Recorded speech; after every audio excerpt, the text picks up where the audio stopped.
દીવમાં શ્રી કૃષ્ણ જન્મોત્સવ નિમિત્તે સમગ્ર દીવ વિસ્તારમાં દરેક કૃષ્ણ મંદિરોમાં ભક્તજનોએ લાલાના જન્મની ઉજવણી હર્ષો ઉલ્લાસથી ઉજવી। પ્રાચીન હવેલીઓમાં પણ કૃષ્ણ જન્મો સમય આબેહૂબ ચિત્રાંકન કરેલ છે।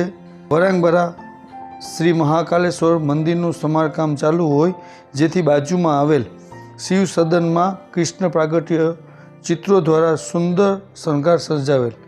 દરેક શ્રદ્ધાળુઓએ આ સુંદર પ્રસંગ ચિત્રોને નિહાળી દર્શન કરી ધન્યતા અનુભવી અને કાનાને આવકારી રહ્યા હોય તેવું ભક્તિમય વાતાવરણ બની ગયું। દીવ વિસ્તારના ઘણા મંદિરોમાં આયોજકોએ ખૂબ જ મહેનત કરી અને લાલાને આવકારતું વાતાવરણ ખડું કર્યું। તેમજ વરાંગબરામાં જિલ્લા પંચાયત પ્રમુખ અમૃતાબેન અમૃતલાલ બામણિયાના હસ્તે કેક કાપી અને કાનાનો જન્મદિવસની ઉજવણી કરાઈ। નંદ મહોત્સવ પ્રસંગે દીવ વિસ્તારના અલગ અલગ સ્થળોએ મટકી ફોડનું સાદાઈથી અને સરકારી ગાઈડલાઇનને ધ્યાનમાં રાખીને ઉજવણી કરી।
દીવ જિલ્લાના ન્યૂઝ જાણવા માટે મારી ચેનલ સબસ્ક્રાઈબ કરો।